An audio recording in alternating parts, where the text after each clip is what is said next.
Hai Sobat Lentera, apa kabar Anda hari ini? Kembali Suara Rakyat menyapa Anda dan kali ini kita akan membahas terkait DPRD usulkan pemerintah Kota Surabaya kembali kelola SMA dan SMK yang ada di Kota Surabaya. Kita ketahui bahwa beberapa waktu lalu adanya kasus jual beli seragam sekolah di tingkat pendidikan SMA dan SMK ini membuat DPRD Kota Surabaya mengusulkan pengelolaan SMA dan SMK ini di Surabaya kembali dikelola oleh pemerintah Kota Surabaya. Lantas seberapa jauh usulan ini? Kita akan membahasnya di Suara Rakyat Suara untuk Perubahan bersama dengan Wakil Ketua DPRD Kota Surabaya Bapak Ahad Tony.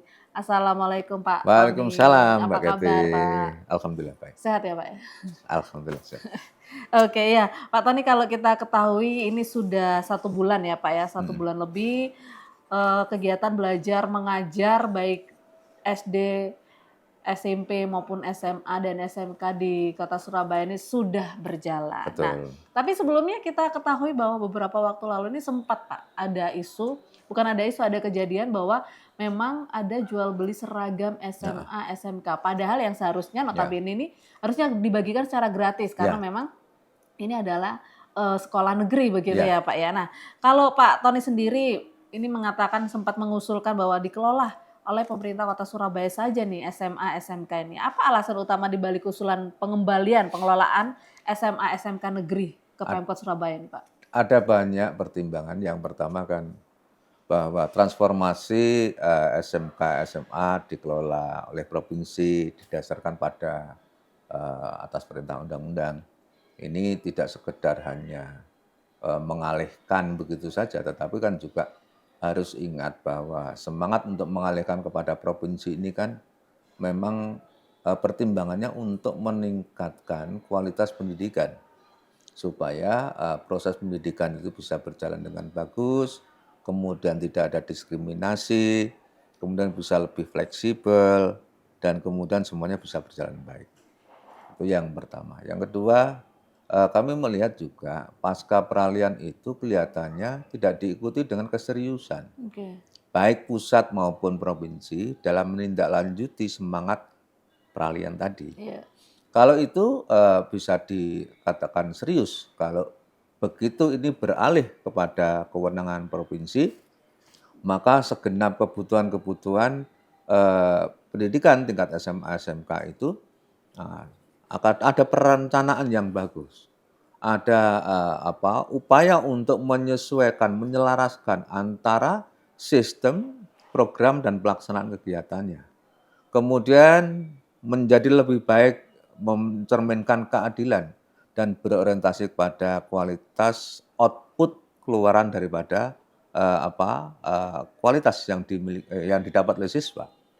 Tetapi kan kami melihat kemarin masih berkutat kepada persoalan-persoalan yang pertama, ada persoalan zonasi, ada persoalan sistem penerimaan siswa baru yang diwarnai dengan jual beli, rekomendasi-rekomendasi syarat dengan kolusi di situ. Lebih dari itu kan semangat untuk memberikan pendidikan yang murah, mengesankan pendidikan yang murah, kemudian eee, tidak memberatkan warga. Akhirnya kan dengan harapan warga itu, orang tua maupun siswa tidak memiliki satu proses belajar yang totalitas dan dengan hasil yang bagus, nggak nyampe itu akhirnya.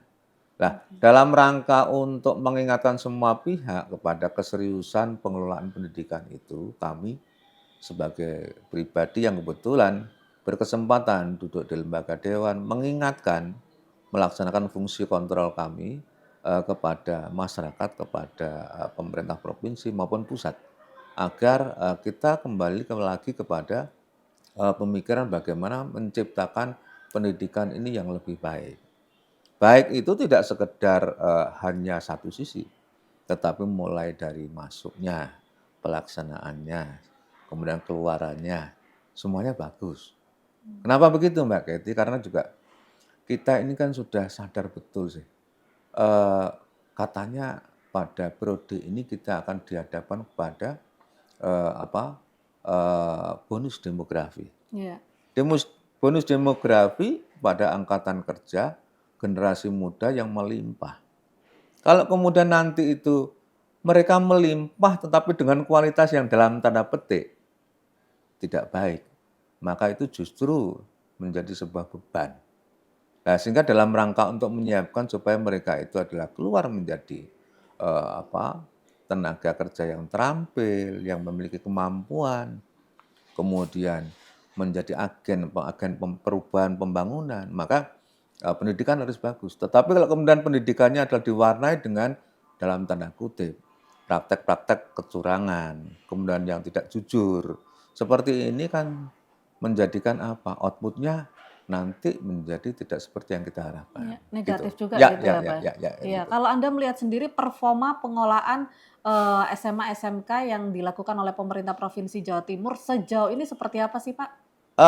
Kalau performa secara umum, mungkin kami tidak bisa mengeneralisir karena kan, Iya, keberadaan, kota kabupaten di Jawa Timur ini kan berbeda-beda. Kalau sejauh ini saya melihat sekedar dilaksanakan secara apa adanya, tidak ada sebuah greget provinsi merubah, kualitas fasilitas pendidikan SMK, SMA secara, lebih konkret. Dari sisi distribusi, lokasi, kan kita sudah ada sepakat menerapkan kebijakan zonasi. Kemudian kalau itu kita bicara zonasi artinya orientasinya kan pada kewilayahan. iya, Ada pembagian zona. Zona mana ada sekolah di mana. Dan kenapa zona itu ditentukan, di situ? Karena kan dengan zonasi itu kan spiritnya zonasi mendekatkan siswa dengan sekolah. Sehingga dia tidak kehilangan waktu banyak untuk pulang dan pergi, resiko kecelakaan, kemudian hal-hal yang dicemaskan oleh, orang tua, keluarga terhadap siswa itu menjadi berkurang, sehingga semua itu, kehidupan, rumah tangga, kehidupan siswa, itu berjalan secara lebih bagus gitu. Jadi tidak ada yang terbebani. Berbeda ketika anak itu ke sekolah jauh, kemudian lagi, orang tua kok anak enggak datang-datang, kepikiran. Perjalanan pulang bagaimana, apalagi dengan dalam tanda kutip, ada satu, krisis, ada situasi-situasi keamanan yang kadang-kadang iya, mengusik kita. Ada kenakalan-kenakalan anak yang tiba-tiba ada, konflik antar siswa dan sebagainya. Itu kan menjadikan orang tidak tenang dan siswa pun juga dihadapkan pada ketakutan-ketakutan. Nah ini akan bisa dieliminasi ketika mereka itu didekatkan. Tetapi upaya mendekatkan ini kan hanya bisa dilakukan untuk masyarakat di tempat tertentu dengan menghadirkan sekolah dekat pada dia. iya. Nah, kalau kemudian sekarang kita melihat, kalau itu harus dibangun maka kecil kemungkinan provinsi akan bisa menambah sekolah. Ini kita bicara di Surabaya. Iya, Karena dari sisi aset, provinsi tidak memiliki banyak aset yang menyebar pada seluruh kota ini. kabupaten kota yang ada di Ya, ya, Jawa Timur ya, Pak, ya? ya, Oke, ya, apakah terdapat perubahan atau keuntungan spesifik yang diharapkan dengan pengelolaan SMA, SMK negeri jika dikelola oleh pemerintah Kota Surabaya? ya, Salah satunya tadi misalnya nanti akan ada pembangunan sekolah terdekat begitu. ya, Tapi jangan dijawab dulu, tetaplah bersama kami oke. di Suara Rakyat, Suara untuk Perubahan.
Kembali lagi bersama kami di Suara Rakyat, Suara untuk Perubahan, dan kita masih membahas terkait DPRD usulkan pemerintah Kota Surabaya kembali kelola SMA dan SMK di Kota Surabaya. Masih bersama dengan Wakil Ketua DPRD Kota Surabaya, Bapak Ahad Thoni. Pak Thoni, kita lanjutkan kembali. Tadi Ya, sudah sempat dijelaskan bahwa memang performanya ini tidak maksimal yang dilakukan oleh pemerintah Provinsi Jawa ya, Timur, dalam hal ini Dinas Pendidikan. ya, Nah, kalau kita lihat sendiri tadi juga Pak Thoni sudah menjelaskan bagaimana eh, sekolah yang istilahnya zonasi ini juga harus perlu diperhatikan kembali ya. begitu ya Pak ya. Nah, apakah terdapat perubahan atau keuntungan spesifik jika yang diharapkan oleh pengelolaan SMA SMK negeri jika dikelola oleh pemerintah Kota Surabaya nih Pak? Kalau menurut Pak Ya, Tony seperti apa? kalau menurut kita dengan mengukur pada kemampuan serta ketersediaan fasilitas pendukung, Ya, memungkinkan untuk jauh lebih baik bila itu diserahkan kepada kota.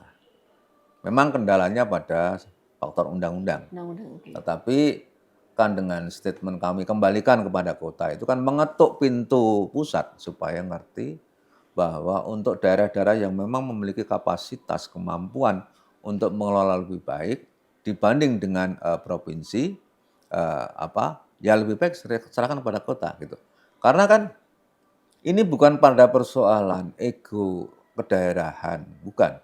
Tetapi kan pendidikan ini harus kita letakkan memang memproduk generasi yang memiliki kecakapan dan kemampuan. Nah, tujuannya kan di situ. Iya. Kalau kemudian mereka di awal sudah dihadapkan kepada bentuk praktek-praktek kecurangan, mereka dihadapkan pada tingkat ketidakadilan, maka yang lahir adalah nanti generasi-generasi yang memiliki mentalitas seperti itu. Kita khawatirkan kan itu. Iya. Nah, untuk menjadikan nanti itu, kami berpikir kita tidak inginlah semua bangsa ini kita berikan bom waktu gara-gara kita gagal melaksanakan pendidikan. Oke. Kalau kita sekarang itu gagal melaksanakan pendidikan, maka sekian tahun kemudian ini akan menjadi masalah bagi kita. Dan ini yang harus kita hitung. Ini bukan pada persoalan otoritas kewenangan, oh ini bagiannya provinsi ini. Ini bukan masalah apa ya, bagi-bagi kue, bukan. Tetapi adalah ini bentuk daripada tanggung jawab kita. Kita berpikir secara sadar bahwa regenerasi dalam pengelolaan negeri ini dibutuhkan. Dan ke depan kita seperti Surabaya. Permasalahan Surabaya itu sekarang kan masalah pengangguran, Mbak. Iya.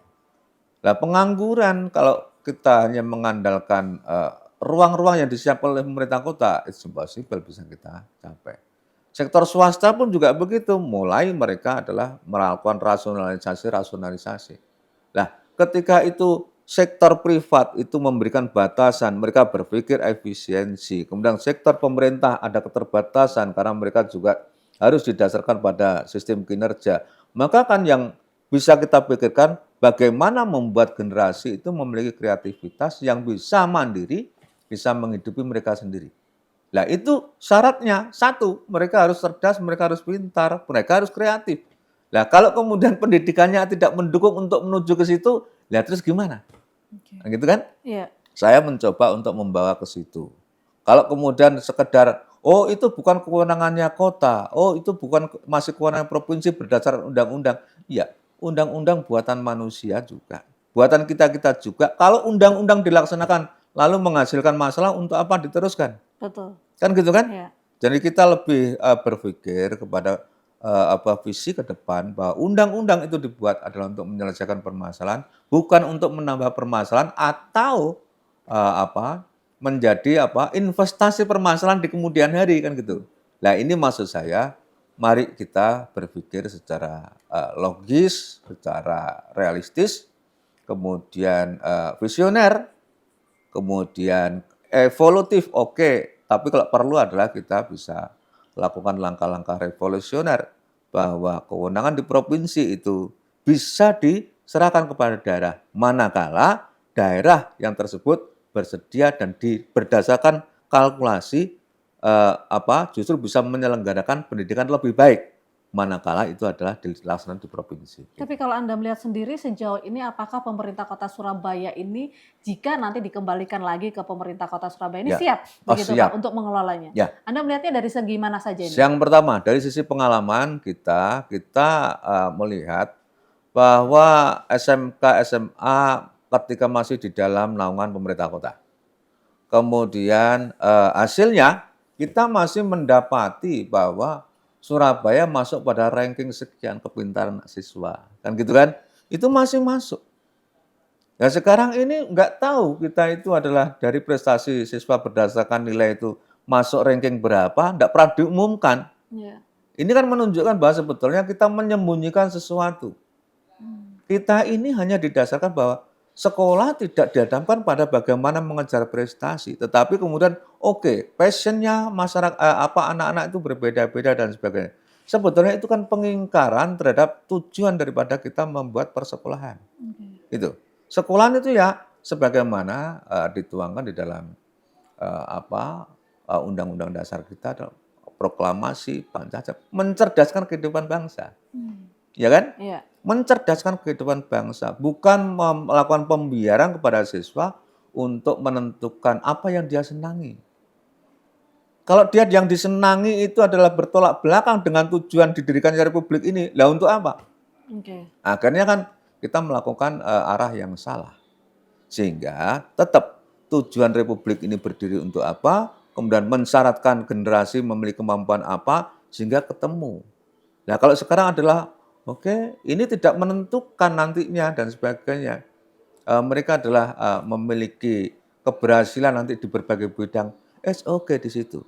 Kalau persoalan itu kan kita melihatnya kepada kemampuan kita mengidentifikasi potensi anak. Anak ini memiliki potensi apa harus bisa dibaca di awal, lalu kemudian dijuruskan, diarahkan di situ passion Anda, di situ kemampuan Anda, talenta Anda lebih dominan ada di sana sehingga nanti itu begitu lahir sudah jelas mereka ada di sana.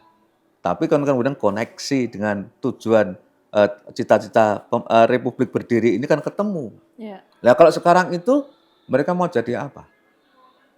Kita biarkan mereka jadi generasi, ya maaf, generasi Android begitu. Jangan dong, Pak. Ya itu. Lah ini kan yang susah kita. Iya, Nah, kalau kita lihat sendiri sendiri lagi dampak anggaran, kemudian sumber daya manusia yang dibutuhkan jika pengelolaan SMA SMK negeri ini kembali dikelola oleh oh Pemkot ya, Pemkot Surabaya itu seperti apa? Kemudian strategi yang untuk memastikan bahwa kualitas pendidikan di SMA SMK negeri ini tetap terjaga atau bahkan ya, ditingkatkan setelah pengelolaannya ya, dikembalikan oleh pemerintah Kota ya. Surabaya. Jangan dijawab dulu Pak Tony. Ya.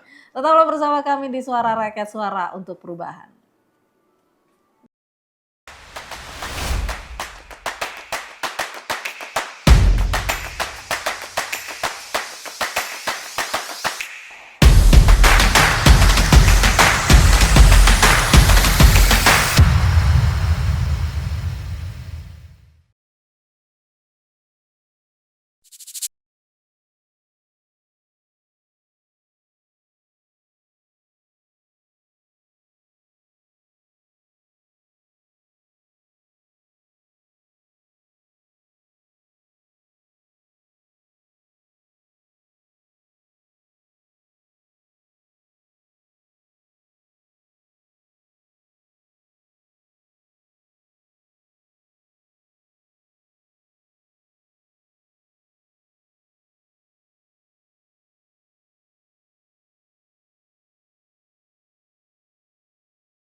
Terima kasih Anda masih bersama kami di Suara Rakyat, Suara untuk Perubahan, dan kita masih membahas terkait DPRD mengusulkan bagaimana pengelolaan SMA SMK ini dikelola kembali oleh pemerintah Kota Surabaya, dan masih bersama Wakil Ketua DPRD Kota Surabaya Bapak Hatoni. Ya Pak Tony, kalau tadi Ya, Bapak benar-benar yang sangat menjelaskan supaya bagaimana ini generasi muda ini supaya tidak menjadi generasi apa ya Pak, bukan digital tapi lebih gadget gitu ya Pak ya, ya. gadget Supaya ya. memang pendidikan yang diberikan oleh pemerintah ini benar-benar sesuai Hmm, begitu ya Pak ya, sesuai standar ya, pendidikan Indonesia begitu. ya. Nah, kalau kita lihat lagi bagaimana proyeksi dampak anggaran dan sumber daya manusia yang dibutuhkan jika pengelolaan SMA SMK ini kembali dikelola oleh pemerintah Kota Surabaya. Artinya kan harus menyiapkan anggarannya, Ya, apakah ini juga akan mampu, kemudian ya, juga SDM-nya, sumber daya ya, manusianya, bahwa kita ketahui juga masih banyak ya, lahan-lahan kosong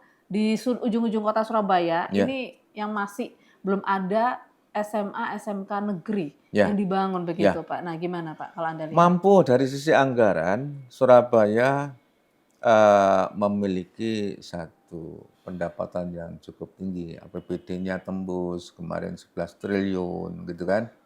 Kemudian coba kita bisa evaluasi ketika SMK, SMA ditarik dan ke provinsi sebelum dan sesudah.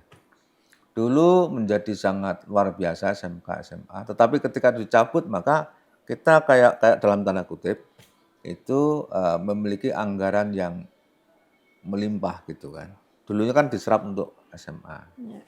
Akhirnya ini menjadi apa? Kita bagi-bagikan kepada masyarakat-masyarakat yang enggak, dalam tanda kutip, dalam ukuran kita enggak mampu.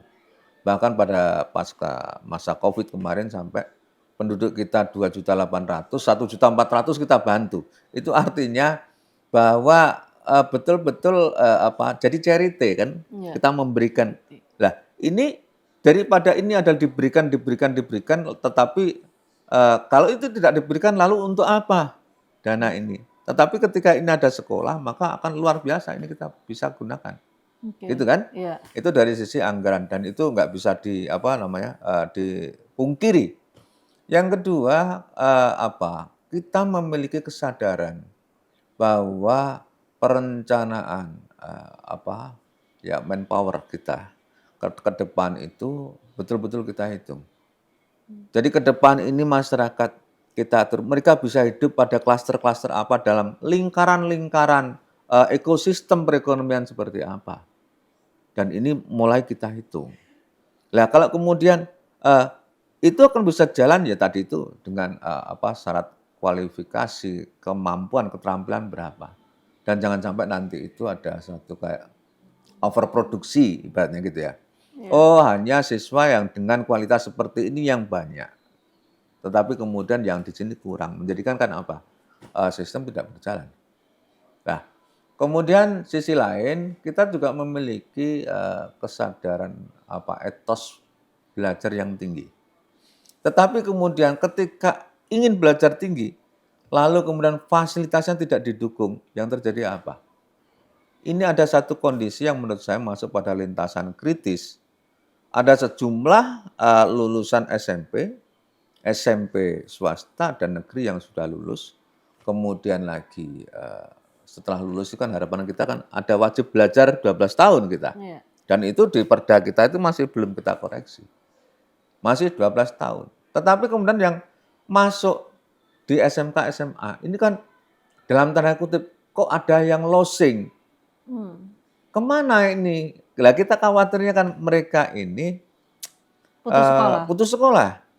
Nah kalau putus sekolah gimana? Kan kita bisa membayangkan. Iya. Ini akan jadi masalah di kemudian hari. Artinya kalau misalnya masih dipegang oleh provinsi begitu Hmm. untuk pengawasannya ini masih Ya, belum bisa begitu ya Pak ya? ya, ya. Masih Coba kurang begitu? data konkret lagi kalau masalah kemampuan. Ketika anak SMA, SMK masuk pada provinsi, mereka lulus lalu tidak bisa nebus ijazah. Kita bantu untuk nebuskan ijazah mereka. Lah kenapa kalau memang adalah itu care provinsi totalitas seperti niat awal memindahkan kewenangan itu pada provinsi yang mestinya kondisi ideal itu adalah bisa dicukupi. Yang sumbut gitu kan. Iya. Nah, sekarang ini kan seolah awal-awal itu memberikan gambaran bahwa SMK, SMA di bawah ini pangkuan provinsi kan jadi lebih baik, nyatanya kan tidak. Kita bisa melihat lah gitu. Nah, sekarang kan kita tidak bermaksud untuk melawan pada undang-undang enggak. Tetapi mari ini menjadi sebuah persoalan dan jangan kita melihat ini menjadi sebuah kenyamanan.